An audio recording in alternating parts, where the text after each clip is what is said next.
बच्चों, आज हम कक्षा 12 की हिंदी पाठ्यपुस्तक में संकलित महादेवी वर्मा के तीसरे गीत मैं नीर भरी दुख की बदली का अध्ययन करेंगे। यह गीत महादेवी वर्मा द्वारा रचित सांध्य गीत काव्य ग्रंथ से संग्रहित है। महादेवी वर्मा ने अनेक सरस गीतों की रचना की है, जिनमें करुणा एवं वेदना की मार्मिक अभिव्यक्ति हुई है।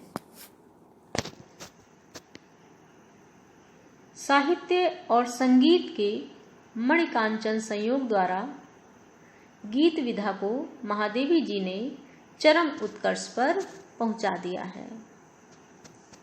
नारी हृदय की सुकोमल भावनाएं, मनोवृत्तियां महादेवी जी के काव्य में सहज रूप में अभिव्यक्त हुई हैं। बच्चों, आज जो गीत हम पढ़ने जा रहे हैं उसमें करुणा और वेदना से पूर्ण नारी जीवन की समता बदली से की गई है। तो आइए पढ़ते हैं ये गीत। मैं नीर भरी दुख की बदली, स्पंदन में चिर निस्पंद बसा, क्रंदन में आहत विश्व हंसा, नैनों में दीपक से जलते, पलकों में निर्झरणी मचली। मेरा पग पग संगीत भरा, श्वासों से स्वप्न पराग झरा, नभ के नौरंग बनते दुकूल, छाया में मलय बयार पली। मैं क्षितिज भ्रकुटी पर घिर धूमिल, चिंता का भार बनी अविरल, रजकड़ पर जलकड़ हो बरसी, नवजीवन अंकुर बन निकली। पथ को न मलिन करता आना, पद चिन्ह न दे जाता जाना, सुधि मेरे आगम की जग में, सुख की सिहरन हो अंत खिली। विस्तृत नभ का कोई कोना, मेरा न कभी अपना होना, परिचय इतना इतिहास यही, उमड़ी कल थी मिट आज चली। प्रस्तुत गीत में कवयित्री ने अपने जीवन की तुलना बदली से की है। जिस प्रकार बदली का जीवन होता है, उसी प्रकार का कवयित्री का जीवन है, या फिर संपूर्ण नारी जीवन है। बदली में जल होता है और कवयित्री का जीवन भी वेदना के अश्रुजल से पूरित है। बच्चों, इस गीत के दो अर्थ हैं, एक बदली के जीवन पर आधारित और दूसरा स्वयं कवयित्री के जीवन का सार। क्योंकि महादेवी जी का काव्य लाक्षणिकता का बोधक है, तो गीत की व्याख्या में दोनों अर्थ समांतर चलते रहेंगे। मैं नीर भरी दुख की बदली। महादेवी जी कहती हैं कि मेरा जीवन तो आकाश में बनने वाली बदली के समान है। जैसे आकाश में उठने वाली बदली जलमय होती है, वैसे ही मेरा जीवन भी अज्ञात प्रियतम के विरह जल से पूरित है। स्पंदन में चिर निस्पंद बसा, क्रंदन में आहत विश्व हंसा। स्पंदन गतिशीलता अर्थात कंपित होना, और निस्पंद स्थिरता अर्थात गतिहीनता। जिस प्रकार बदली सदैव कंपित होती रहती है, आकाश में इधर उधर गतिशील रहती है, और उसकी यह गतिशीलता स्थायी है,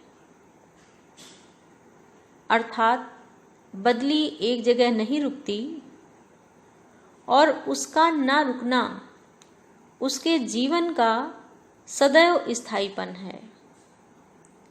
उसी प्रकार कवयित्री का दुख और वियोग में कांपते रहना उसके जीवन का स्थायी अंग है। क्रंदन में आहत विश्व हंसा। आकाश में जब बदली गरजती है तो उसके गर्जन को सुनकर गर्मी से व्याकुल संपूर्ण संसार आनंदित हो जाता है। कवयित्री कहती है कि वियोग के दुख और पीड़ा के कारण मेरे रुदन को सुनकर संसार के लोग भी संतोष प्राप्त करते हैं, क्योंकि वे मेरी पीड़ा से अपनी पीड़ा की साम्यता स्थापित कर लेते हैं। नैनों में दीपक से जलते, पलकों में निर्झरणी मचली। महादेवी जी कहती हैं कि बदली के घिरने पर बिजली चमकती है और प्रकाश की चमक दिखाई देती है। उसी प्रकार मेरे भी नेत्र विरह के दुख में दीपक के समान जलते रहते हैं, जागते रहते हैं। और जैसे आकाश में बिजली की चमक के पश्चात बदली से वर्षा होने लगती है, वैसे ही दुख की अधिकता और पीड़ा की सघनता के कारण मेरे नेत्रों से भी आंसू रूपी झरने बह उठते हैं। निर्झरणी झरने। मेरा पगपग संगीत भरा, श्वासों से स्वप्न पराग झरा। जिस प्रकार बदली की गर्जना में एक संगीत होता है, उसी प्रकार मेरा जीवन भी प्रिय प्रेम के संगीत से भरा हुआ है। श्वासों से स्वप्न पराग झरा। और जैसे बदली के बरसने पर चलने वाली हवा उसकी सांसें हैं, और उस हवा से चारों ओर सुगंध, स्वप्न पराग, पराग सौरभ सुगंध, चारों ओर सुगंध फैलने लगती है, वैसे ही मेरे मन में भी अज्ञात प्रियतम के मिलन के स्वप्न, मधुर कल्पनाएं जाग उठती हैं, जिससे मेरा तन मन खिल उठता है और मेरी सांसें आनंदित हो जाती हैं, सुगंध से भर जाती हैं। नभ के नवरंग बनते दुकूल। कवयित्री कहती है कि बदली के बरसने के बाद आकाश में सप्तरंगी इंद्रधनुष सुशोभित होता है, और वह बदली के दुपट्टे की भांति प्रतीत होता है। उसी भांति मेरे मन में भी नवीन आशाओं रूपी रेशमी चादर तन जाती है, अर्थात मन में प्रिय मिलन की नवीन कल्पनाएं, नवीन आशाएं उठने लगती हैं। छाया में मलय बयार पली। और जैसे बदली के छा जाने पर शीतल सुगंधित हवा चलने लगती है, उसी प्रकार मेरा मन अज्ञात प्रियतम की स्मृति और मिलन की आशा से सुवासित हो जाता है। काव्यगत सौंदर्य देखते हैं बच्चों। प्रस्तुत पंक्तियों में कवयित्री ने बदली से अपने जीवन की साम्यता स्थापित की है। जैसे बदली जल से युक्त होती है, वैसे ही कवयित्री का जीवन प्रिय विरह की पीड़ा के कारण अश्रुजल से युक्त है। अलंकार, रूपक, उपमा, पुनरुक्ति प्रकाश और मानवीकरण, रस, वियोग श्रृंगार और करुण, छंद गीत, भाषा सरस लाक्षणिक खड़ी बोली, शैली प्रतीकात्मक छायावादी गीत शैली, शब्द शक्ति, लक्षणा और व्यंजना, गुण, माधुर्य। मैं क्षितिज भ्रकुटि पर घिर धूमिल, चिंता का भार बनी अविरल, रजकण पर जलकण हो बरसी, नवजीवन अंकुर बन निकली। पथ को न मलिन करता आना, पद चिन्ह न दे जाता जाना, सुधि मेरे आगम की जग में, सुख की सिहरन हो अंत खिली। विस्तृत नभ का कोई कोना, मेरा न कभी अपना होना, परिचय इतना इतिहास यही, उमड़ी कल थी मिट आज चली।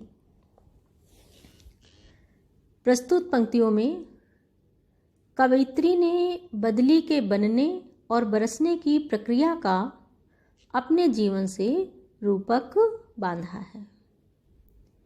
मैं क्षितिज भ्रकुटि पर घिर धूमिल, चिंता का भार बनी अविरल। महादेवी जी कहती हैं कि जब क्षितिज पर धुएं जैसे बादल उठते हैं, धूमिल धुएं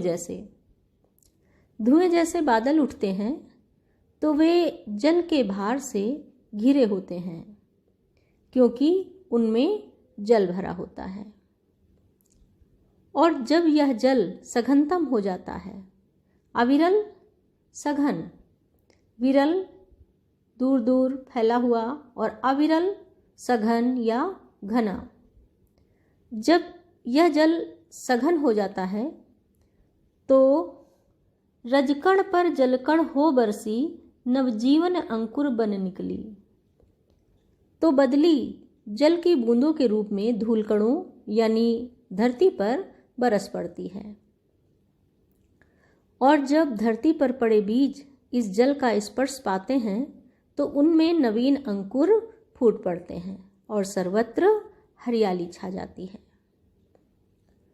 कवयित्री बदली के बनने और बरसने की प्रक्रिया का अपने जीवन से तुलना करते हुए कहती है कि जब मेरे मस्तक भ्रकुटी, दोनों भौहों के बीच का स्थान यानी मस्तक, जब मेरे मस्तक में चिंता सघन हो जाती है, पीड़ा घनीभूत हो उठती है,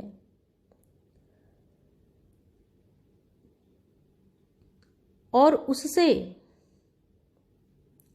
वह चिंता, वह व्यथाभार सहन नहीं होता, तो उसकी आंखों से आंसू बरस पड़ते हैं। कवयित्री की व्यथा, उसकी पीड़ा आंखों से आंसू के रूप में बरस जाने के बाद उसे क्षण भर को शांति मिलती है, उसका मन हल्का हो जाता है और कवयित्री को लगने लगता है कि उसमें नए जीवन के अंकुर फूट पड़े हैं। पथ को न मलिन करता आना, पद चिन्ह न दे जाता जाना, सुधि मेरे आगम की जग में, सुख की सिहरन हो अंत खिली। बदली उमड़कर संपूर्ण आकाश में छा जाती है और बरसकर समाप्त हो जाती है, लेकिन आकाश में उसके छाने पर वहाँ कोई मलिनता नहीं आती। मलिन, गंदा, आकाश गंदा नहीं होता और न बरस जाने के पश्चात आकाश में कोई चिन्ह ही शेष रह जाते हैं। पद चिन्ह, आने जाने के चिन्ह, पैरों के निशान। बदली के बरस जाने के बाद आकाश में बदली के उमड़ने के कोई चिन्ह शेष नहीं रह जाते। शेष रह जाती हैं सिर्फ स्मृतियाँ, सुधि स्मृतियाँ शेष रह जाती हैं, और वे स्मृतियाँ अत्यंत सुखद होती हैं, जो हमारे मन को पुलकित करती हैं, रोमांचित कर जाती हैं। क्योंकि बदली के बरस जाने के पश्चात धरती पर जो नौ अंकुर फूटे, जो हरियाली छाई, उसकी सुखद स्मृति अति रोमांचकारी होती है, अति सुखदायी होती है।